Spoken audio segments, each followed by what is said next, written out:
Hello everyone. नमस्कार मेरे प्यारे दोस्तों।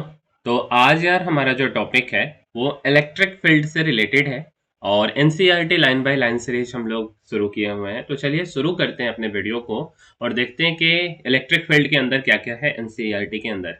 ठीक है। तो यार let us consider a point charge capital Q placed in vacuum at the origin O.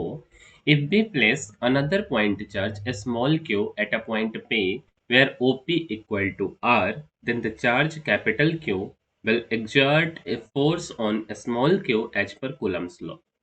देखो, अगर यार यहां से लेकर के हम यहां तक की बात करते हैं तो ये बोला है कि आप ना एक कैपिटल क्यू चार्ज ले लीजिए और ये कैपिटल क्यू जो चार्ज है ये पॉइंट चार्ज है। ठीक है। और ये इस चार्ज को जो हम रखे हैं वैक्यूम में रखें, इसका मतलब ये हुआ कि वहां पे हवा प्रेजेंट नहीं है। ठीक है। और एक और खास बात कि इसको ओरिजिन पे रखा गया।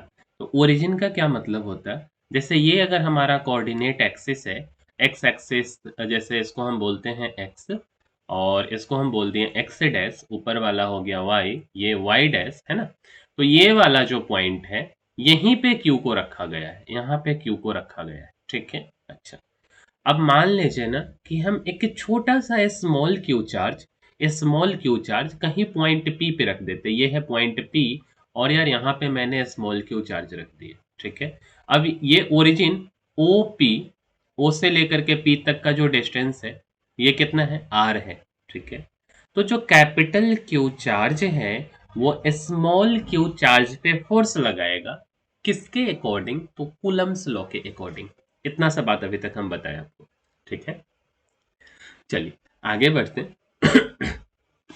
We may ask the question, if a charge small q is removed, then what is left in the surrounding? अब ना यार यहाँ पे एक आपसे क्वेश्चन पूछा जा रहा है कि मान लीजिए ना कि यहाँ पे जो आपने यार स्मॉल क्यू चार्ज रखा है इसको अगर आप हटा देते हैं तो इस सराउंडिंग में क्या बचेगा।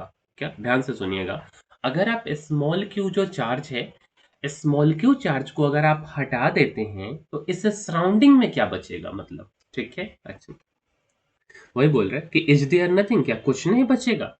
If there is nothing at the point P, then how does a force act when we place the charge small q at P? In order to answer such questions, the early scientists introduced the concept of field. तो बोल रहा है कि यहाँ क्या कुछ नहीं बचेगा। अगर मान लीजिए कि यहाँ पे कुछ नहीं बचता है, कहाँ पे यार, पॉइंट P पे। ठीक है। तो आपसे पूछा जा रहा है कि हाउ डज, कैसे फोर्स एक्ट होता है, मतलब कैसे फोर्स लगता है जब हम यहाँ पे स्मॉल क्यू को डाल देते हैं। क्या, स्मॉल क्यू को डाल देते हैं पी पॉइंट पे। और इन्हीं सब क्वेश्चंस का आंसर देने के लिए जो हमारे पुराने साइंटिस्ट्स हैं, अर्ली साइंटिस्ट्स हैं, वो कंसेप्ट ऑफ फील्ड लेकर के आए थे। क्या, कंसेप्ट ऑफ फील्ड। मतलब अगर यार हम इतना बात को अगर हम समराइज करने का कोशिश करें तो हम आपको ये बोले कि एक हम कोऑर्डिनेट एक्सिस ले लेते हैं जो कि ये है, फिगर बेसिकली छोटा सा है, X X dash O Y dash. Origin पे कैपिटल क्यू पॉइंट चार्ज डाल दीजिए, कहीं एक्सिस में पी पॉइंट पे स्मॉल क्यू चार्ज को डालिए और OP equal to R unit है। तो कैपिटल क्यू स्मॉल क्यू पे फोर्स लगाएगा और आपसे अब क्वेश्चन पूछा जा रहा है कि अगर हम स्मॉल क्यू को हटा लेते हैं तो क्या इस सराउंडिंग में कुछ नहीं बचेगा। और अगर कुछ नहीं बच रहा है तो फिर जब हम पी पॉइंट पे स्मॉल क्यू चार्ज रख रहे हैं तो क्यों उस पे फोर्स लगाया जा रहा है कैपिटल क्यू को। और इसी बात को समझने के लिए जो हमारे पुराने साइंटिस्ट्स हैं, पुराने वैज्ञानिक लोग कंसेप्ट ऑफ फील्ड लेकर के आए थे। तो फील्ड का कहानी इधर से शुरू होता है और क्या बोला जाता है, according to this way we say that the charge capital Q produces an electric field everywhere in the surrounding.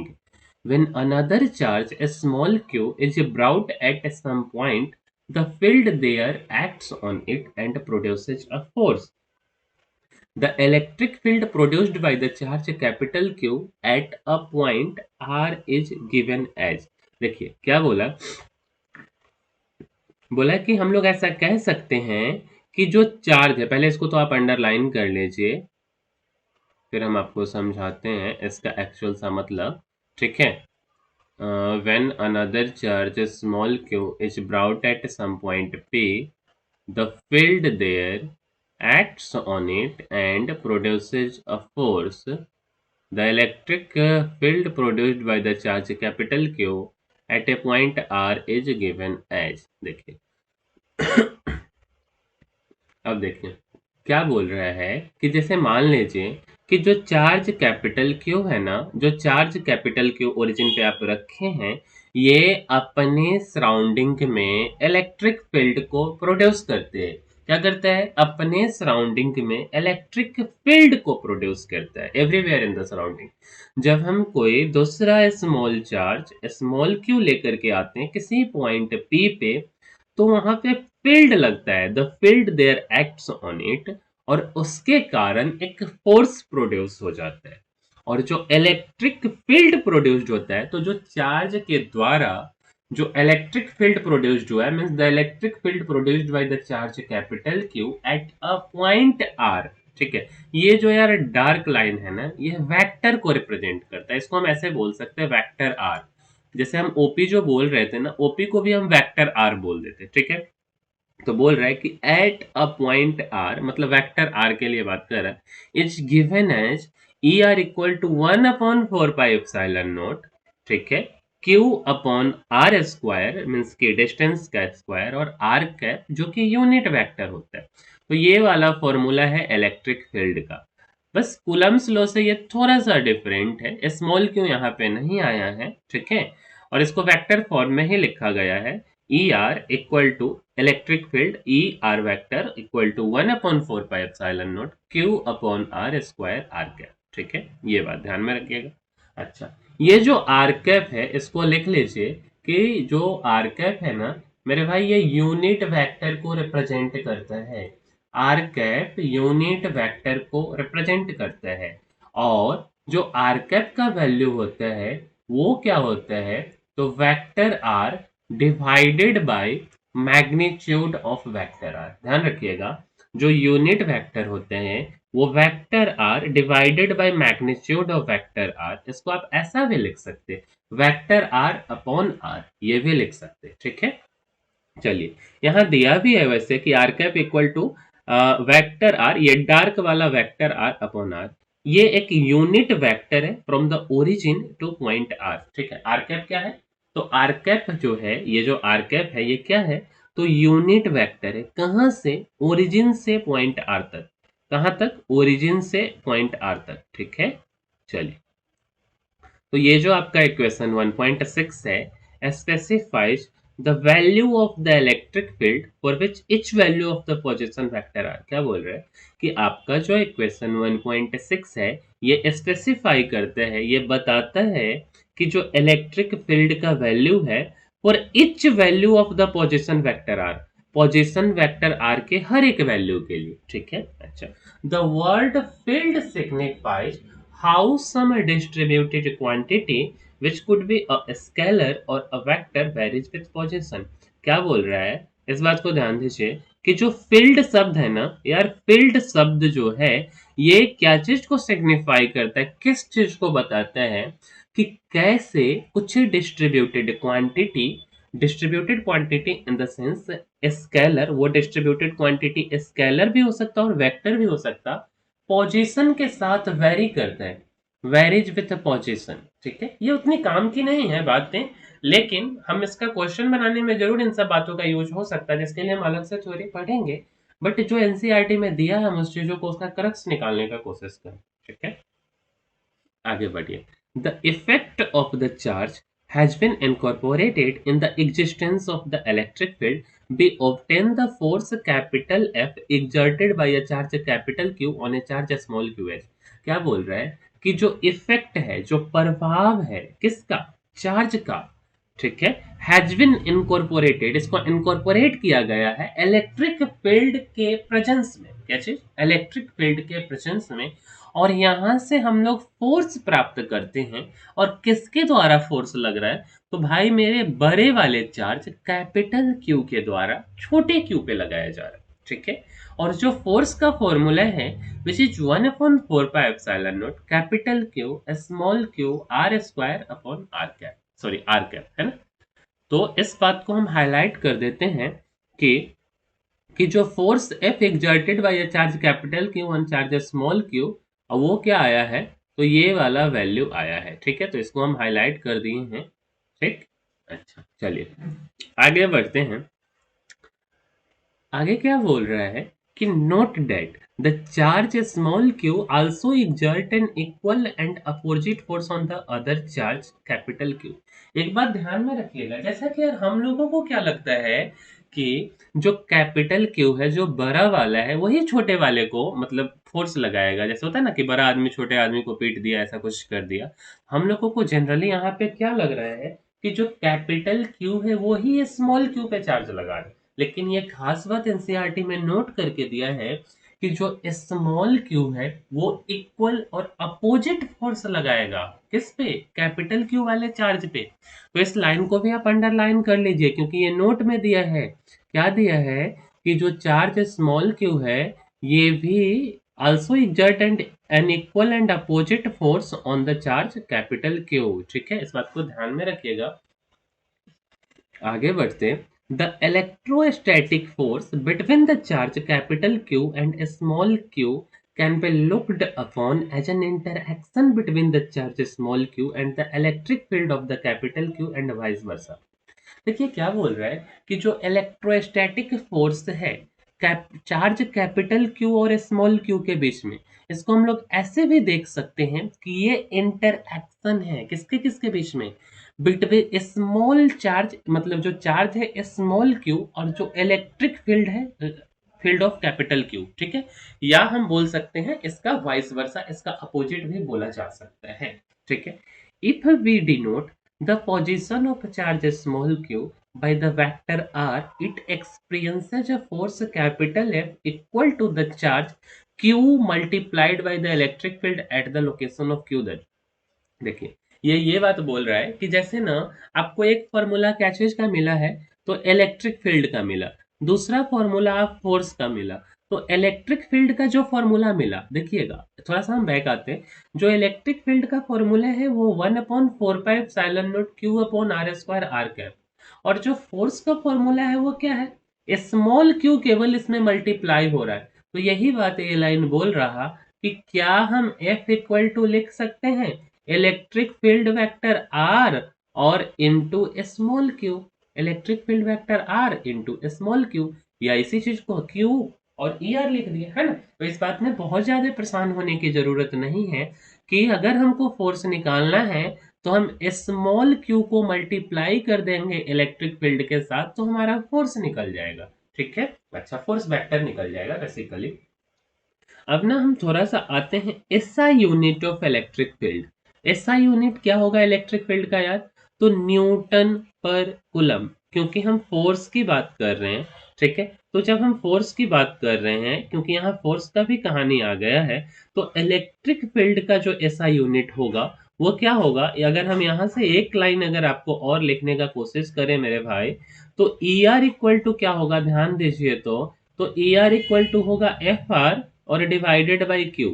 Force vector है, आर मतलब वेक्टर को रिप्रेजेंट कर रहा, तो इसका यूनिट होता है न्यूटन और क्यू मतलब कूलम। तो यही चीज यहाँ लिखा गया है कि इलेक्ट्रिक फील्ड का जो ऐसा यूनिट है वो क्या है, तो वो न्यूटन पर कूलम है। क्या है, न्यूटन पर कूलम, ठीक है। एक बात ना यहाँ पे स्टार लगा के आपको बोला है कि एक इसका अल्टरनेट यूनिट भी होता है। An alternate unit volt per meter will be introduced in the next chapter। मेरे भाई देखो, इलेक्ट्रिक फील्ड का दो यूनिट है, एक यूनिट क्या है, तो newton per coulomb which is in this chapter, and the another unit which is volt per metre in the second chapter, means next chapter, और इलेक्ट्रोस्टैटिक पोटेंशियल एंड कैपेसिटेंस। तो दो यूनिट आपको ध्यान में रखना है इलेक्ट्रिक फील्ड का, newton per coulomb और वोल्ट पर मीटर, ठीक है। आइए और आगे बढ़ते हैं। आगे क्या बोल रहा है, सम इंपॉर्टेंट रिमार्क्स में बी मेड हियर। कुछ यहाँ पे ना कुछ कुछ रिमार्क्स भी मेड हुए हैं, उन चीजों को देखते हैं। तो क्या है यार उसमें, From equation 1.8, we can infer that if Q is unity, the electric field due to a charge small q is numerically equal to the force exerted by it. Thus, the electric field due to a charge capital Q at a point in a space may be defined as the force that a unit positive charge would experience if placed at that point. पहले इतना बात को समझते हैं कि क्या क्या बोल दिया। ठीक है, बोल रहा है कि जो इक्वेशन 1.8 है, क्या है इक्वेशन 1.8 कि जो फोर्स है उसको इलेक्ट्रिक फील्ड को स्मॉल क्यू से मल्टीप्लाई कर दी। तो बोल रहा है कि हम इस बात को इन्फर कर सकते हैं कि अगर मान लीजिए कि क्यू यूनिटी है, क्या है, क्यू 1 है, तो जो electric field due to a charge capital Q, जो इलेक्ट्रिक फील्ड मतलब इलेक्ट्रिक फील्ड जो आया है ना कैपिटल क्यू के कारण, वो न्यूमेरिकली इक्वल हो जाएगा जितना फोर्स उस पर लगाया जा रहा है। जैसे मान लो मेरे भाई कि जैसे हम इलेक्ट्रिक फील्ड की बात करें, अगर हम थोड़ा सा और नीचे आ जाएं, हम ये इलेक्ट्रिक फील्ड की बात यहाँ समझे थे ना, तो यहाँ मान लीजिए कि जो स्मॉल क्यू है ना, इसका वैल्यू 1 है। तो आपके पास जो फॉर्मूला आया एफ आर इक्वल टू क्या आया, electric field vector into Q आया। तो बोल रहा है कि एफ आर इक्वल टू क्या हो जाएगा, ई आर, और क्यू का वैल्यू 1, क्यू 1 हो जाए तो फोर्स जो है वो इलेक्ट्रिक फील्ड के बराबर आ जाएगा। यही बात बोल रहा है कि electric field due to a charge small Q is numerically equal to the force exerted by it.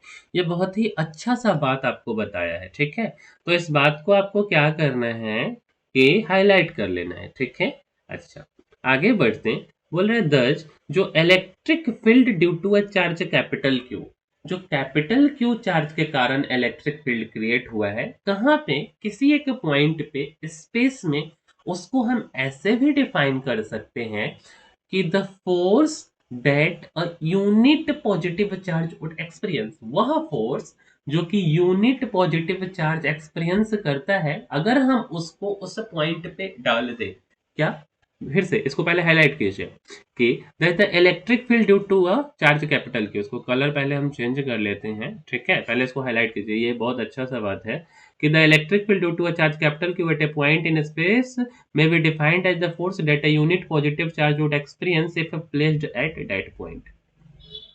देखिए क्या बोला, बोल रहा है कि जो इलेक्ट्रिक फील्ड है ना कैपिटल क्यू पॉइंट चार्ज के कारण किसी एक पॉइंट पे स्पेस में, इस बात को हम ऐसे डिफाइन कर सकते हैं कि जो unit positive charge which is a small Q, वो एक्सपीरियंस करेगा अगर हम उसको उस पॉइंट पे डाल देंगे। ये याद करने वाली बात। ठीक है, और अगर आप इसको ऐसे भी समझ सकते हैं कि जो बात हम अभी आपको बताएं कि जो कैपिटल क्यू है, तो ये जो वैल्यू आया ना, इसको पहले मिटाओ, F R equal to Q E R, तो ये क्यू का वैल्यू 1 हो गया, और इसी के लिए ये लाइन लिखा गया कि electric field due to a charge capital Q के कारण जो इलेक्ट्रिक फील्ड किसी पॉइंट पे स्पेस में, इसको हम ऐसे डिफाइन कर सकते हैं कि वह फोर्स जो कि यूनिट पॉजिटिव चार्ज एक्सपीरियंस कर रहा है, अगर हम यूनिट पॉजिटिव चार्ज को वहां पे डाल दें, 1 को डाल दें, बस यही बात है, सिंपल सा बात तो है ना।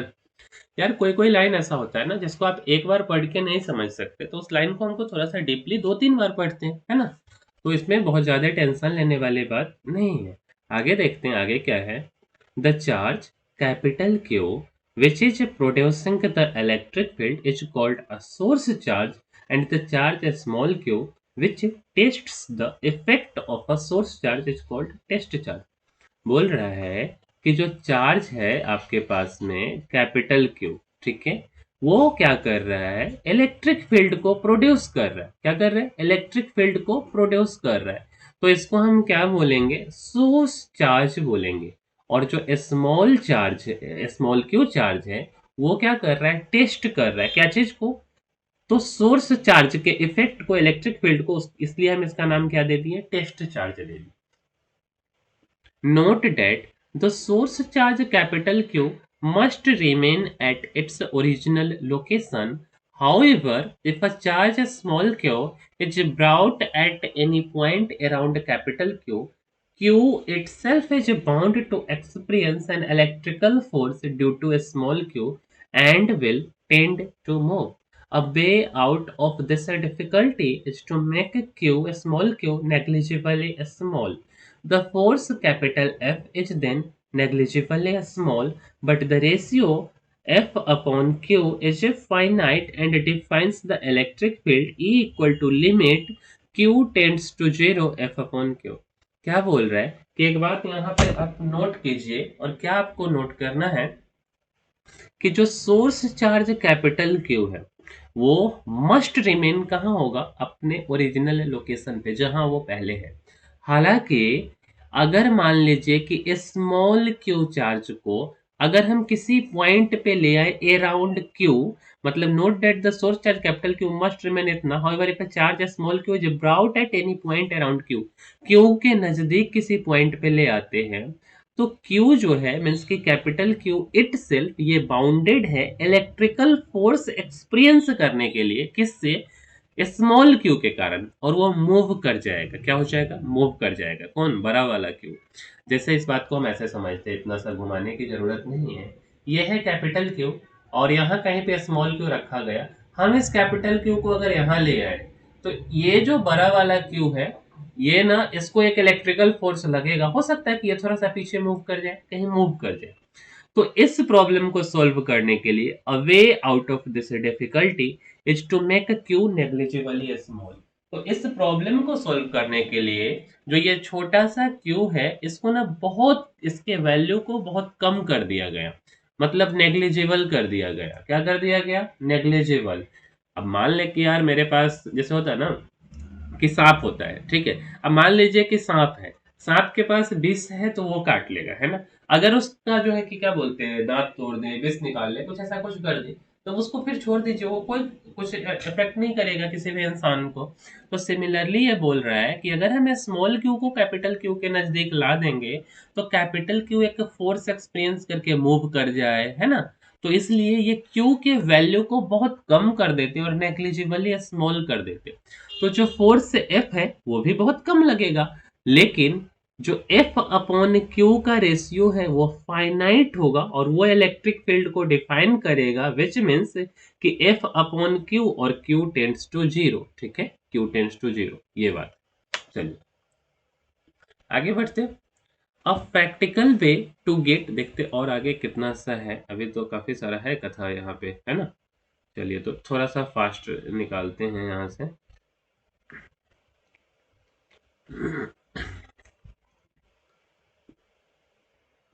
या देखिए, a practical way to get around the problem of keeping q undisturbed in the presence of a small q is to hold capital Q to its location by unspecified forces.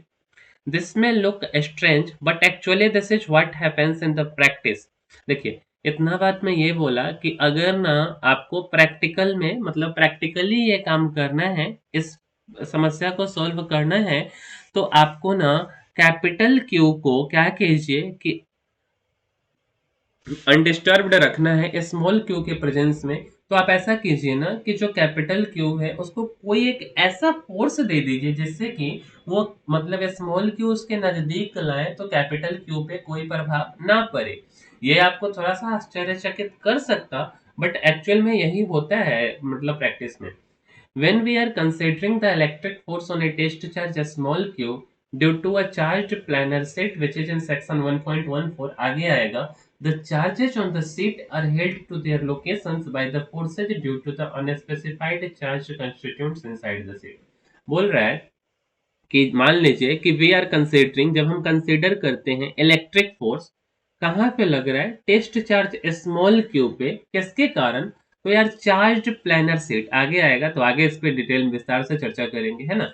तो जो charges है उस seat पे, किस पे, planner seat पे, उसको held किया गया है उसके लोकेशंस पे बाय द फोर्सेज, ठीक है, फोर्सेज के द्वारा, due to unspecified charge constituents, कोई अनस्पेसिफाइड मतलब कोई उसको पकड़ के बैठा हुआ है उस सीट पे, ठीक है। चलिए आगे देखते हैं।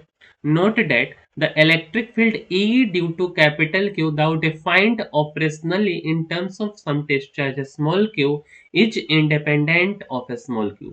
This is because capital F is proportional to a small q. So the ratio capital F upon Q does not depend on a small q. The force capital F on the charge small q due to the charge capital Q depends on the particular locations of a charge small q, which may take any value in the space around the charge capital Q. Thus, the electric field capital E due to Q capital Q is also dependent on the space coordinate r vector for different positions of the charge small q all over the space. We get different values of electric field capital E. The field exists at every point in three-dimensional space. देखिए ये क्या बोल रहा है कि note that कि जो electric field vector E है किसके कारण, कैपिटल क्यू के कारण। इसको ना ऑपरेशनली डिफाइंड किया गया है कुछ टेस्ट चार्ज स्मॉल क्यू के टर्म में, और स्मॉल क्यू और ये ना इंडिपेंडेंट ऑफ क्यू है। दिस इज बिकॉज ऐसा इसलिए क्योंकि जो कैपिटल एफ है वो प्रोपोर्शनल हो जाता है किसके, क्यू के, और इसीलिए जो रेशियो एफ अपॉन क्यू है वो स्मॉल क्यू पे डिपेंड नहीं करता है। द फोर्स कैपिटल एफ, जो वेक्टर एफ है force on the charge small Q, ठीक है, due to charge capital Q charge के कारण ये क्या चीज पे डिपेंड कर रहा है, तो स्मॉल क्यू का लोकेशन क्या है, particular location of a charge small Q, और विच में take any value in the space around the charge capital Q, कोई भी वैल्यू को ले सकता है, कैपिटल क्यू के अराउंड में होना चाहिए। दज जो इलेक्ट्रिक फील्ड वेक्टर ई है ड्यू टू कैपिटल क्यू, ये also dependent on the space coordinate vector R for different positions of the charge small Q all over the space. अलग अलग पोजिशन हम क्यू का रख देते हैं स्पेस में, तो हमको ना यार इलेक्ट्रिक फील्ड का अलग अलग वैल्यू मिलेगा। The field exist at every point, लेकिन जो फील्ड है, सबसे लास्ट वाला लाइन काफी ज्यादा इंपॉर्टेंट है कि the field exists at every point in three dimensional space, हर जगह पे एग्जिस्ट करेगा।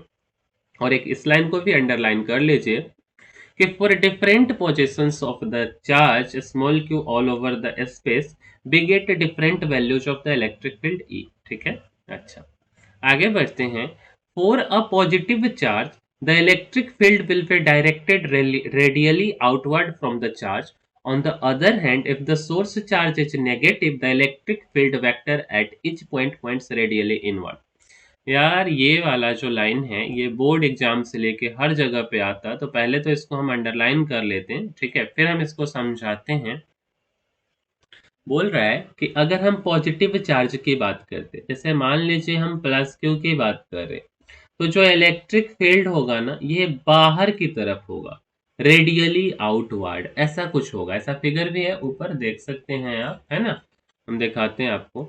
और अगर हम यही चीज को क्या करें यार, माइनस क्यू कर दें, तो इलेक्ट्रिक फील्ड क्या होगा, रेडियली इनवर्ड होगा। क्या होगा, रेडियली इनवर्ड, मतलब अंदर की तरफ, ठीक है, कुछ ऐसा होगा, है ना। On the other hand, if the source charge is negative, the electric field vector at each point points radially inward, है ना। इसी चीज को यहाँ एक फिगर बना के दिखाया हुआ है कि देखिए ये यहाँ पे प्लस क्यू है, इलेक्ट्रिक फील्ड बाहर की तरफ है, रेडियली आउटवर्ड हम इन सब एरो को बोलेंगे। हम इसको क्या बोलेंगे यार, तो हम इसको बोलेंगे रेडियली आउटवर्ड। क्या बोलेंगे, रेडियली आउटवर्ड। और माइनस क्यू के सेंस में, माइनस क्यू में सर अंदर है, तो रेडियली इनवर्ड हम इसको बोल देते, ठीक है। अच्छा, since the magnitude of the force capital F on charge small Q due to charge capital Q depends only on the distance r of the charge small q from charge capital Q.